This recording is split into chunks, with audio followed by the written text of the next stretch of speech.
जय हिंद एवरीवन। जिन भाई लोग कुछ नहीं पता उन भाई लोग को ये वीडियो बनाने जा रहा हूँ। एसएससी जीडी में भर्ती आ चुकी हैं, तो इसमें ऑनलाइन करा के भर्ती देखने जा सकते हैं। सिंपल 10 पास। तो सारा प्रोसेस जान लेते हैं, इसमें कितनी वैकेंसी हैं, कितनी कितनी पोस्टें हैं। तो चलो भाई सरकारी रिजल्ट के ऑफिशियल वेबसाइट पे चलते हैं। तो परसेंटेज से मतलब नहीं रहता है और ना ही सब्जेक्ट से मतलब रहता है। किसी भी सब्जेक्ट से कितना भी परसेंट से बस पास होना चाहिए तो एसएससी में ऑनलाइन हो जाएगा। एसएससी में जितना भी पोस्ट आता है सभी पोस्ट का नाम मैं यहाँ पर लिख दिया हूँ। मैं आप लोग को बता दे रहा हूँ, आप लोग जानकारी रखोगे तो अच्छा रहेगा। एसएससी का फुल फॉर्म होता है स्टाफ सिलेक्शन कमीशन और जनरल ड्यूटी। इसमें बीएसएफ होता है, सीआईएसएफ होता है, सीआरपीएफ होता है, एसएसबी होता है, आईटीबीपी होता है, एआर का मतलब आसाम राइफल होता है, एनआईए होता है और एसएसएफ होता है। नंबर के हिसाब से पूरा का पूरा पोस्ट मिलता है, ठीक है ना। जिनका बहुत ज्यादा नंबर रहता है, सबसे ज्यादा नंबर रहता है, उन लोग को ये वाला पोस्ट मिलता है, एसएसएफ वाला मिलता है। मतलब नंबर के हिसाब से पोस्ट मिलता है। अब बात कर लेते हैं कि इसमें एज कितना होना चाहिए।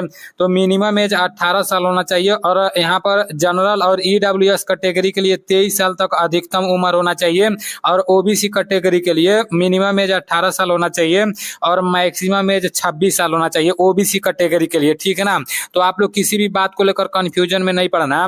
वैसे तो इसमें 18 से लेकर 23 साल तक उम्र मांगता है, लेकिन कैटेगरी के हिसाब से एज में छूट भी मिल जाता है ना।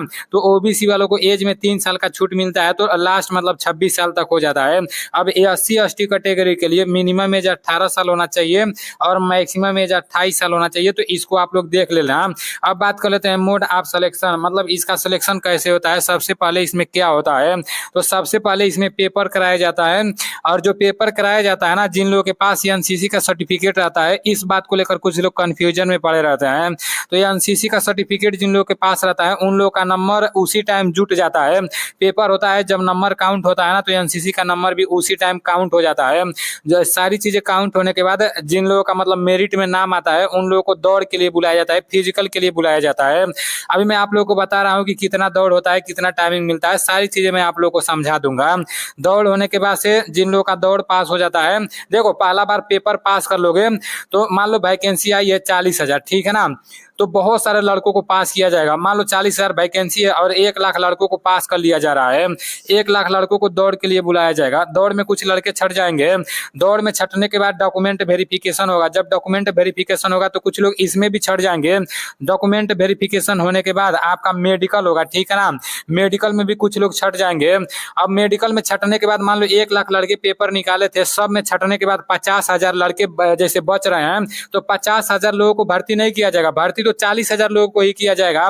लास्ट में एगो फाइनल मेरिट बनता है। एगो तो पेपर मतलब पहले पास करने के बाद मतलब फिजिकल उजिकल डॉक्यूमेंट चेक हो जाता है, सब कुछ होने के बाद लास्ट में एक फाइनल मेरिट बनता है, ठीक है ना।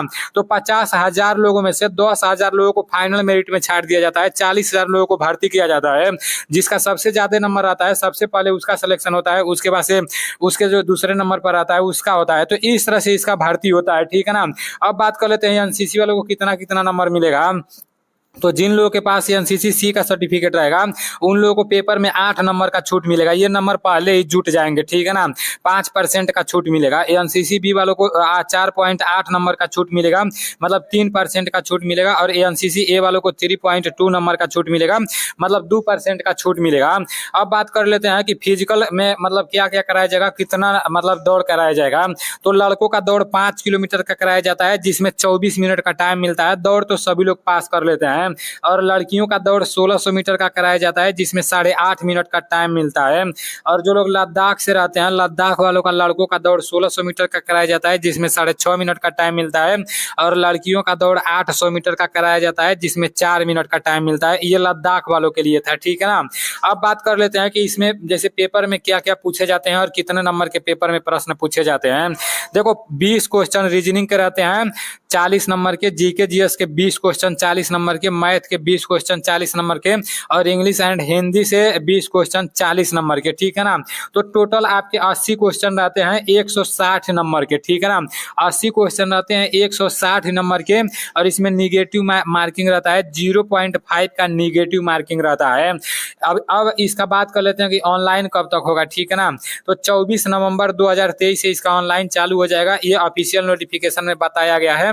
और जैसे 28 दिसंबर 2023 तक इसका ऑनलाइन होगा, याद रखना, ठीक है ना। 24